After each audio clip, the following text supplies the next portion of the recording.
Сәлеметсіздер ме, құрметті оқушылар? Бүгін біз сіздермен химия пәнінен паспорт емтиханының 6805 нұсқасын талдайтын боламыз. Бірінші сұрақ: төмендегі белгілердің қайсысы химиялық реакцияны сипаттайды? Химиялық реакцияның негізгі 4 белгісі бар. Біріншісі: химиялық реакция болып жатқан ортада газ бөлінетін болса. Екінші белгісі: тұнба түсетін болса. Үшінші белгісі: химиялық реакция болып жатқан ортадан жылу бөлінетін болса, немесе жылу сіңірілетін болса. Төртінші белгісі: түстің өзгерісі. Енді жауаптарына қарайтын болсақ, тек қана түстің өзгерісі көрсетілген, сондықтан А жауабы дұрыс болады.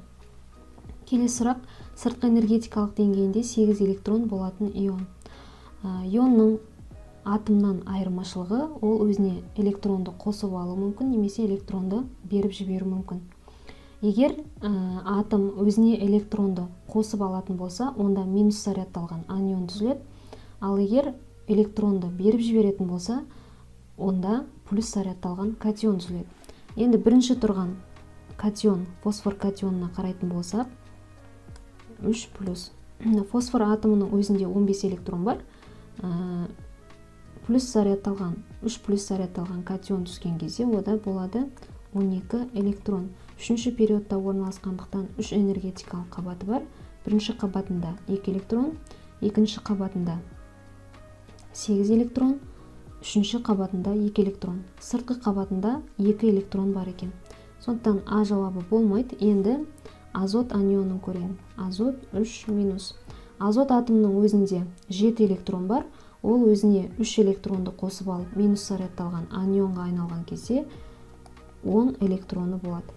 Екінші периодта орналасқандықтан 2 энергетикалық деңгей бар. Бірінші қабатында 2 электрон, екінші қабатында 8 электрон. Сонда сыртқы қабатында 8 электрон болатын ион ол азот анионы.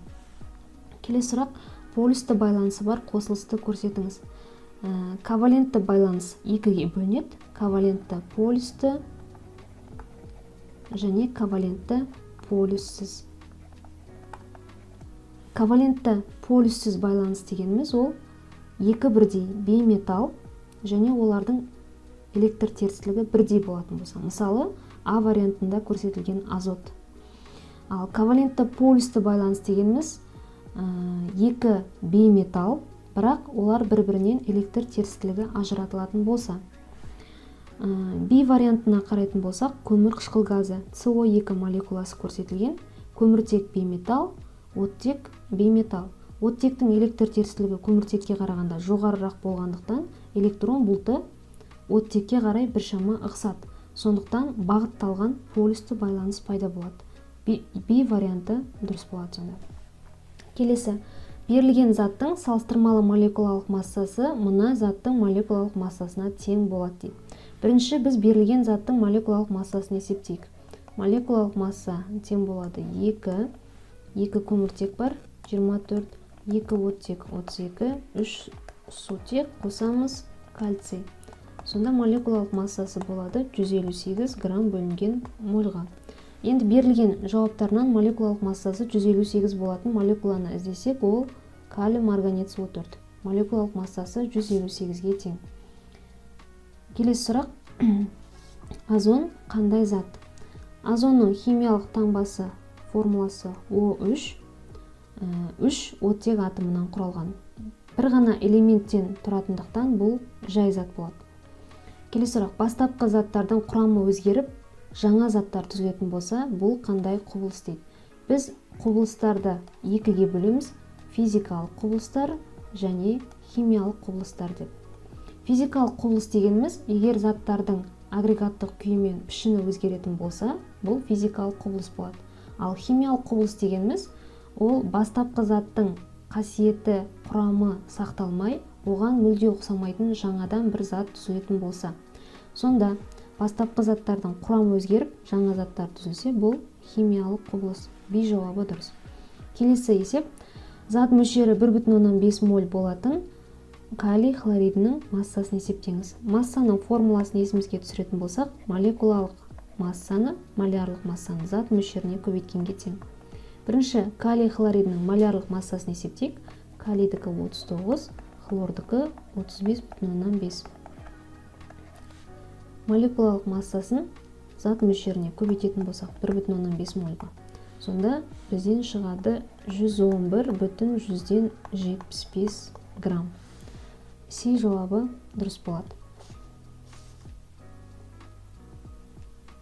Келесі сұрақ. Бағандардың арасындағы сәйкестікті көрсетіңіз. Темір элементін біз феррум деп атаймыз. Оттек оксигениум, кремний силициум, мыс купрум. Сонда Е варианты дұрыс. 9-шы сұрақ. Құрамында сутектік байланысы бар қосылыс. Біз сутектік байланысты молекула аралық және молекула ішілік деп екіге бөлеміз.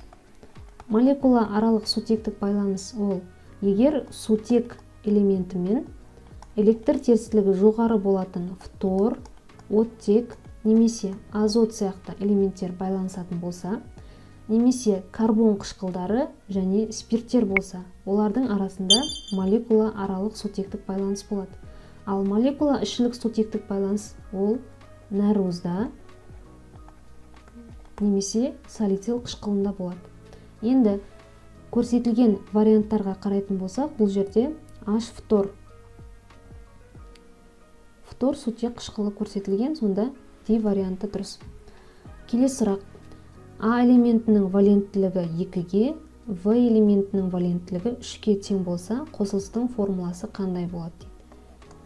Қосылыстың формуласын табу үшін берілген валенттіліктерді элементтердің үстіне жазып көрсетейік. Біз қосылыстың химиялық формуласын жазған кезде оның құрамындағы элементтердің валенттілігін индекс түрінде көрсету үшін керісінше жазатынбыз. Сонда бізден шығады А3, В2 деген молекула. Си жауабы дұрыс болады. Келесі сұрақ. Заттардың қоспасы. Біз заттарды таза заттар және қоспа деп екіге бөлетін едік. Таза заттар дегеніміз ол бір ғана заттан тұратын, ал қоспа дегеніміз екі немесе одан да көп таза заттардың қосындысы. Бірінші күкірт, сутек, оттек, күміске қарайтын болсақ, бұлардың барлығы жай заттар, яғни элементтер таза заттарға жатады. Ал үшінші Си вариантындағы бензин ол сол заттардың қосындысы, сондықтан қоспа болады. 12-ші сұрақ. А2В3 қосылысының молекулалық массасын есептеңіз дейді. Егер А элементі 3-ші периодтың 3-ші топшасында орналасса, В элементі 2-ші периодтың 6-ші А топшасында орналасқан болса. Периодтық кестеден қарайтын болсақ, А элементі 3-ші периодтың 3-ші А топшасында бұл алюминий, В элементі оттек. Оттек тұрақты 3 валенттілік көрсетеді, алюминий тұрақты 3 валенттілік көрсетеді, оттекпен қосылса алюминий 2O3. Енді осы молекуланың салыстырмалы молекулалық массасын есептейтін болсақ, 2 алюминийдің массасы 54, 3 оттектің массасы 48, молекуланың массасы 102 грамм бөлінген мольға.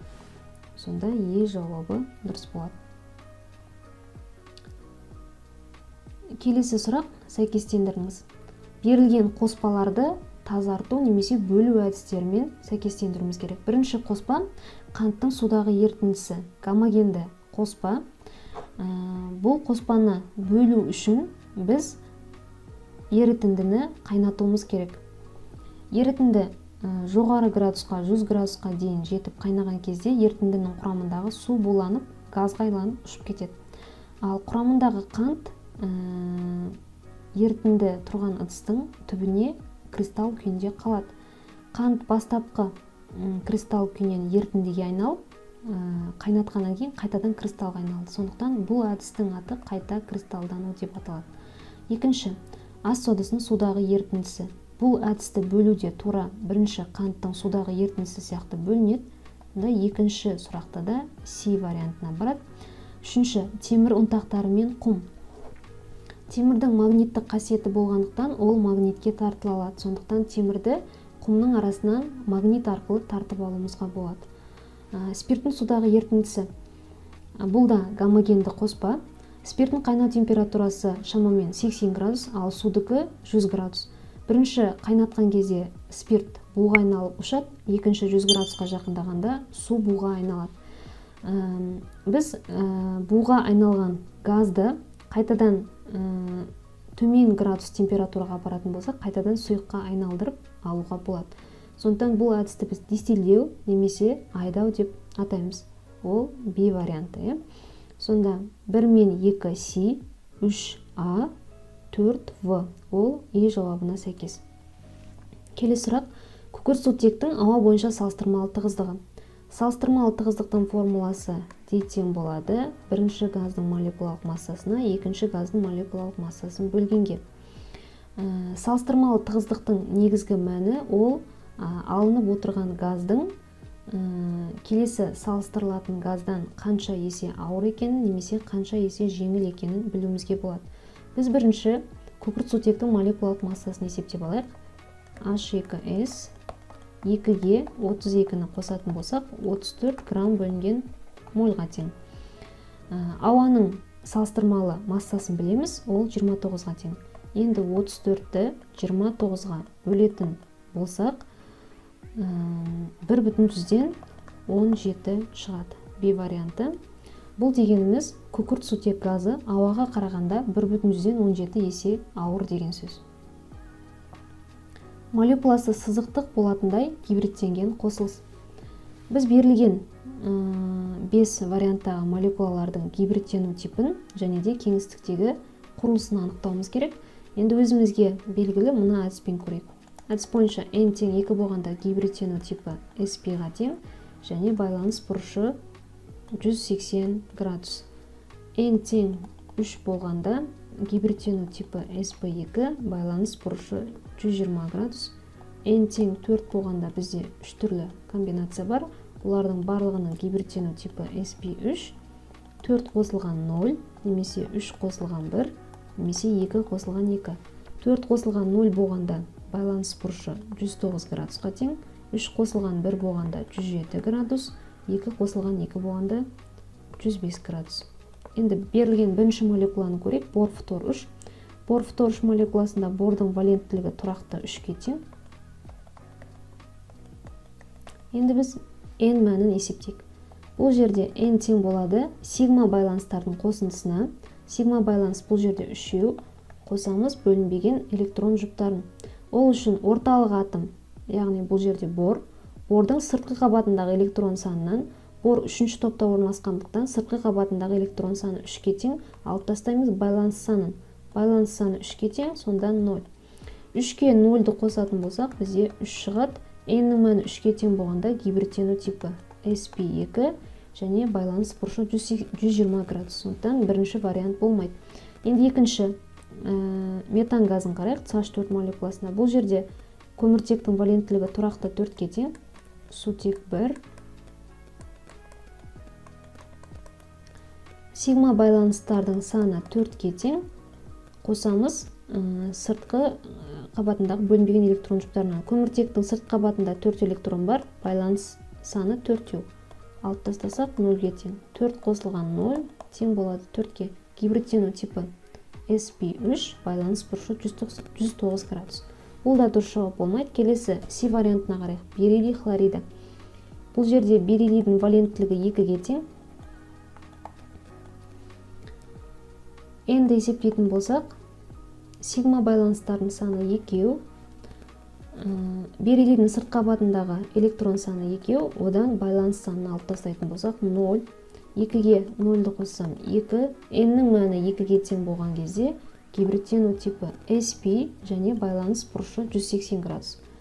Кеңістіктегі пішіні түзу сызықты деген сөз.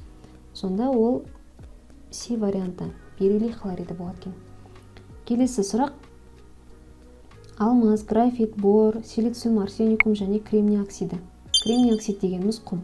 Осы қосылыстарға сәйкес келетін кристалдық торды көрсетіңіз. Берілген қосылыстардың барлығы қатты заттар болғандықтан және олардың балқу қайнау температуралары жоғары, сондықтан бұлар атомдық кристалдық торға сәйкес болады. Келесі сұрақ: қалыпты жағдайда 5,6 литр азоттың массасы нешеге тең? Бізден массаны сұрап тұрғандықтан бірінші массаның формуласын жазайық. Масса тең болады малярлық массаны зат мөлшеріне көбейткенге. Берілген формула бойынша бізде малярлық масса бар. Азот газының малярлық массасы 28 грамм бөлінген моль. Зат мөлшері жоқ, сондықтан зат мөлшерін берілген газдың көлемі бойынша табуымыз керек. Зат мөлшері көлем бойынша берілген көлемді малярлық көлемге бөлгенге тең. Көлем 5,6 литр, малярлық көлем 22,4 литр бөлінген моль. Сонда зат мөлшері болады 0,25 мольға. Енді мына формулаға барып қоятын болсақ, 28-ді 0,25-ке көбейтсек, масса болады 7 граммға. Сонда жауабы дұрыс. Келесі сұрақ. Бір атом электрон жоғалтқанда элементтің қандай қасиеттері өзгереді? Мысалы, натрий деген элементті алайық. Натрий элементі ол бір электронын жоғалтты деп есептейік. Сонда ол плюс зарядталған катионға айналды. Натрий элементінің бастапқыда 11 электроны бар еді, және 11 протоны және 12 нейтроны бар болатын. Енді ол катионға айналған кезде бір электронын жоғалтты, сондықтан ода 10 электрон, 11 протон, 12 нейтрон.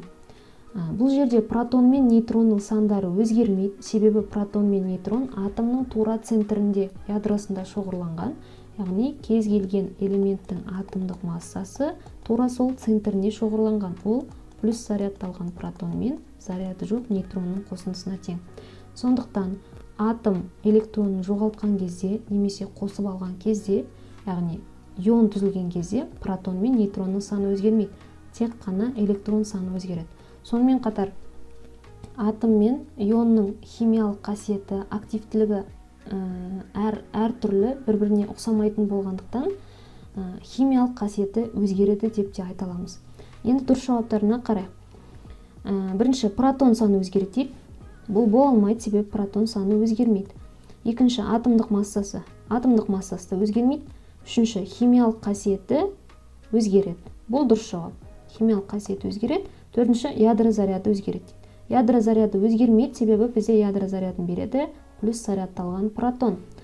Енді қарайық. Бірінші, барлық өзгереді. Сонда бізде қалады тек қана 3. Тек қана 3 деген Д варианты екен. Тек қана химиялық қасиеті өзгереді, немесе электрон саны өзгереді деп айтуымызға болатын еді. Бірақ бұл жерде тек қана бір дұрыс жауапты көрсеткен. Келесі сұрақ. Төменде берілген элементтердің бейметалдық қасиеттерін салыстырыңыз. Үлкен немесе кіші деген символдарды қолданыңыз дейді. Бірінші, фосфор мен азот. Фосфор мен азот бұл топ бойынша көрсетіліп тұр. Топ бойынша азот жоғарғы жақта орналасқан, ал фосфор төменгі жақта. Енді топ бойынша элементтердің бейметалдық қасиеті жоғарыдан төменге қарай кемиді. Сондықтан бұл жерде бейметалдық қасиеті жоғары азот болады. Келесі, силициум мен хлор период бойынша. Период бойынша солдан оңға қарай артады. Сонда хлордың бейметалдық қасиеті жоғары. Одан кейін фтор мен көміртек. Период бойынша солдан оңға қарай артады. Сонда фтордың бейметалдық қасиеті көміртектен жоғары. Енді осыған сәйкес келетін дұрыс жауап С вариантында тұр. Азоттық үлкен, хлордық үлкен және фтордың бейметалдық қасиеті үлкен. Келесі 20-шы сұрақ. Берілген барий сульфатының массасы 11,65 грамм болса, осының зат мөлшерін есептеңіз дейді. Зат мөлшері масса бойынша массаны малярлық массаға бөлгенге тең. Массасы берілген 11,65 грамм. Енді біз барий С4-тің молекулалық массасын есептеуіміз керек. Молекулалық массасы 137, барийдікі, күкірттікі 32, қосылған оттектікі 64. Сонда 233 грамм бөлінген мольға. Берілген массаға молекулалық массаны бөлетін болсақ, 0,5 мольға тең болады. Дұрыс жауап сонда Б варианты. Келесі, фтор элементін берген ядросындағы бөлшектердің саны нешеге тең дейді. Атомның тура центрінде бізде ядро орналасады. Ода плюс зарядталған протон мен ешқандай заряд жоқ нейтрон. Енді осы ядроның сыртында қабаттарда электрондар айналып жүреді, минус зарядталған. Бізден тек қана ядродағы бөлшектерді сұрап тұр. Сондықтан протон мен нейтронның санын табамыз. Фтор реттік номері 9-ға тең, атомдық массасы 19. Бізде реттік номері протон, электрон санына және ядроның плюс зарядына тең. Сондықтан ядросында 9 протон бар, ал нейтрон саны тең болады атомдық массасынан протон санын азайтқанға. Атомдық массасы 19, 19-дан 9-да азайтатын болсақ 10. Нейтрон саны 10-ға тең екен. Сонда B мен E варианты дұрыс болады. Келесі, ұшқыш сутектік қосылу формуласы RH болатын элементтер.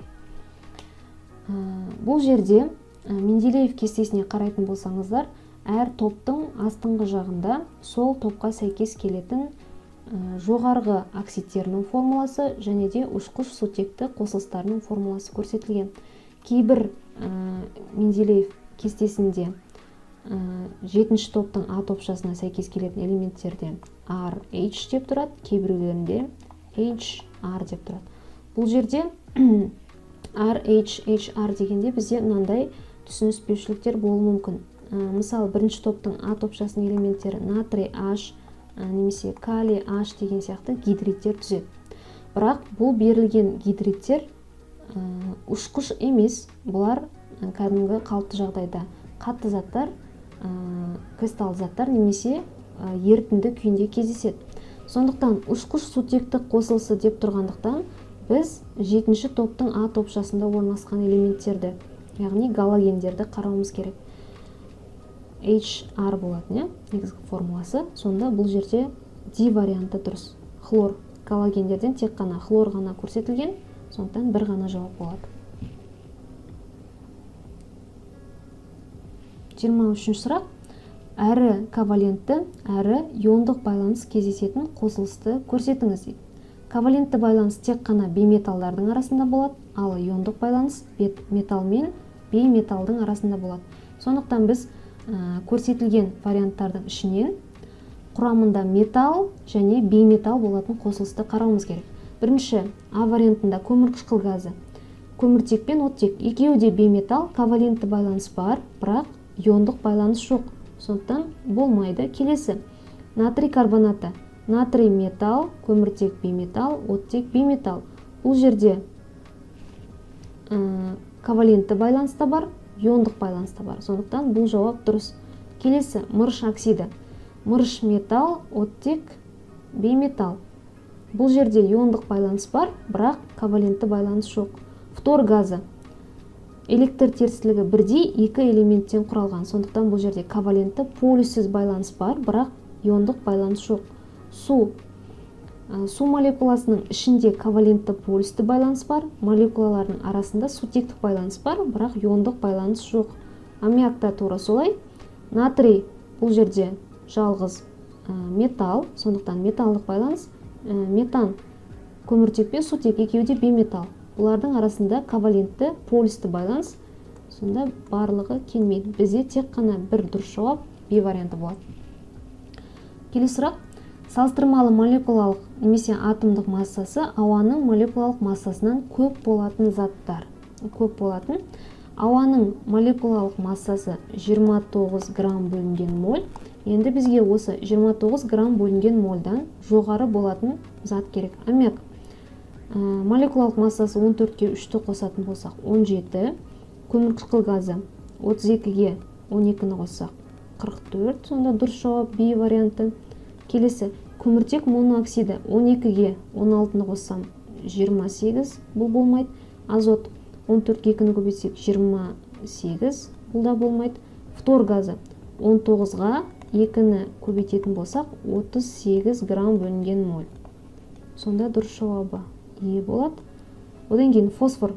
Фосфордың атомдық массасы 31-ге тең, бұл да бола алады.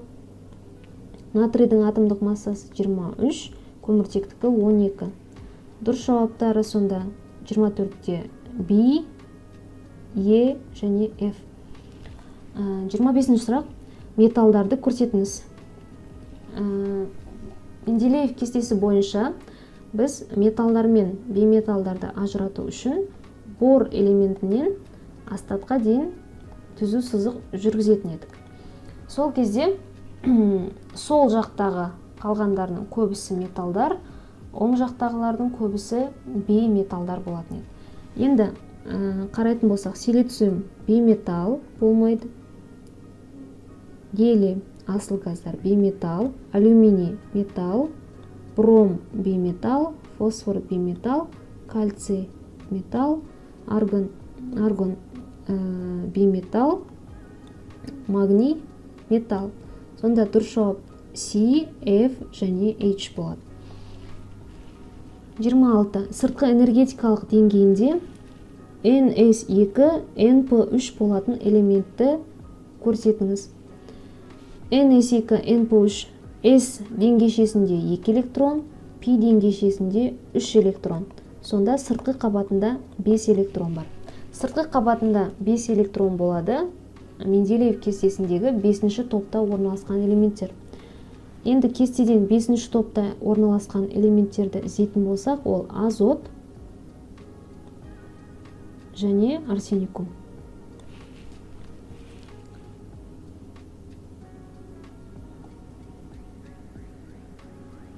27-ші сұрақ. Натрий атомындағы энергетикалық деңгей және валенттілік электрон сандары дейді. Натрий 11-ші элемент, атомдық массасы 23-ге тең, 3-ші периодта орналасқандықтан сыртқы қабатында 3 энергетикалық деңгей бар. Бірінші энергетикалық деңгейінде 2 электрон, екінші энергетикалық деңгейінде 8 электрон, үшінші сыртқы қабатында 3-ші энергетикалық деңгейінде бір ғана электрон бар.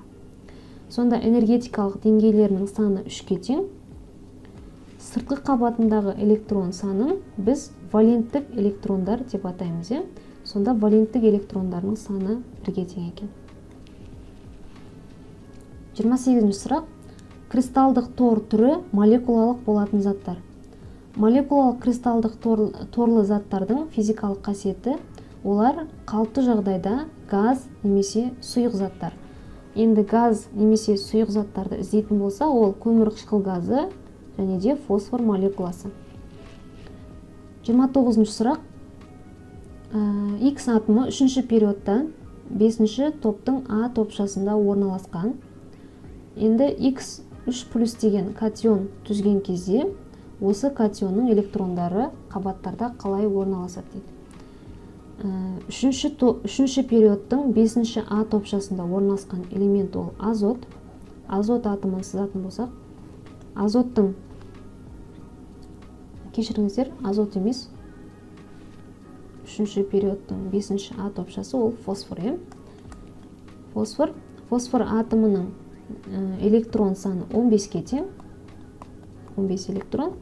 3-ші периодта орналасқандықтан 3 энергетикалық қабаты бар, 2, 8 және 5 деген. Енді бізде катион түзілген 3+. Катион түзілген кезде сыртқы қабатындағы электрондарынан айырылады. Сыртқы қабатындағы электрондарын беріп жібереді. 3 электронын беріп жіберген, сонда фосфор 3+ деген катионда 12 электрон қалады. 3 электронын беріп жібергендіктен бірінші қабатында 2 электрон, екінші қабатында 8 электрон, үшінші қабатында 5-тен 3-ті алып тастайтын болсақ 2 электрон. Сонда дұрыс жауап болады 2, 8, 2. F варианты 29-да. 30-ші сұрақ. Кестені толтырыңыз. Бірінші феррум темір элементі. Темірде электрондық конфигурациясын жазатын болсақ, электрондарының жалпы саны 26-ға тең. Бірінші қабатында 2 электрон, екінші қабатында 8 электрон, үшінші қабатында 8 электрон. Енді 8-ге 8-ді қоссақ 16, 16-ға 2-ні қоссақ 18, 26-дан 8-ді азайтатын болсақ,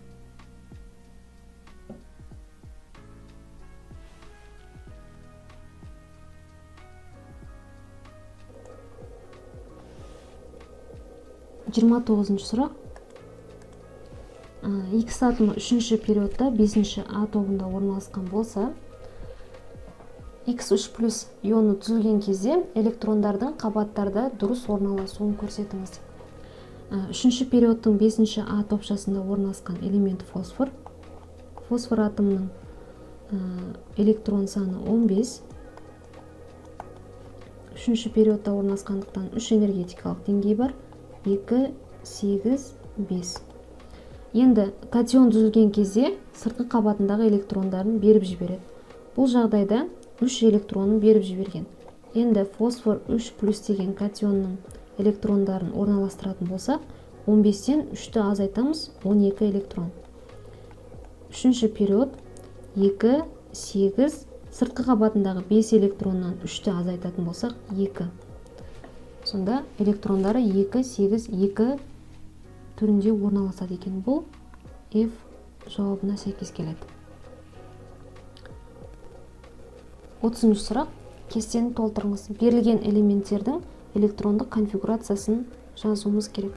Бірінші элемент темір, феррум элементінде 26 электрон бар, және ол 4-ші периодта орналасқан.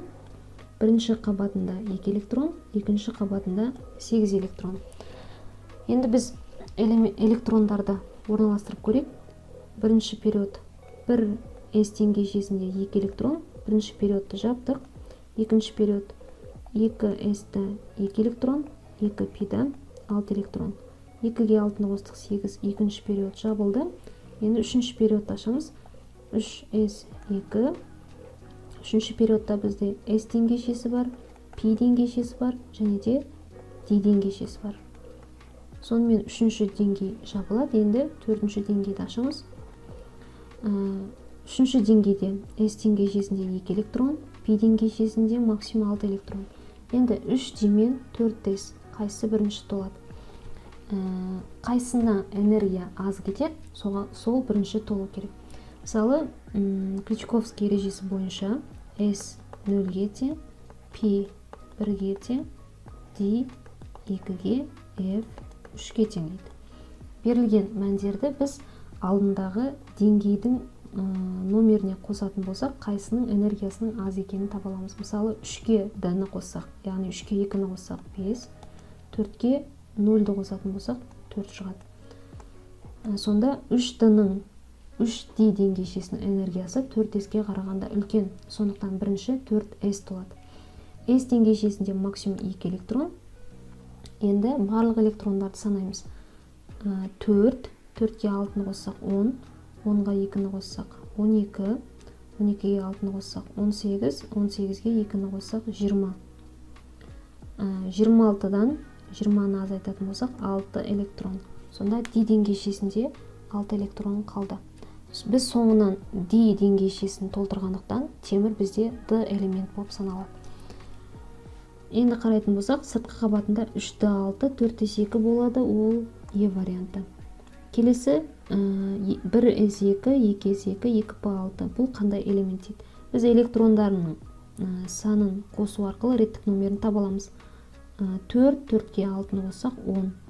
Реттік номері 10-ға тең болатын элемент ол неон, А жауабы. Енді силициум кремний элементі берілген, осының электронды конфигурациясын сатын болсақ, силициум ядро заряды плюс 14-ге тең, 2, 8, 4. 1s2, екінші периодта ашамыз 2s2, 2p6, үшінші периодта 3s2, 3p2.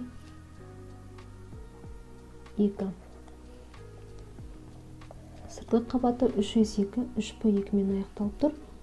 Бұл F жауабына сәйкес келеді.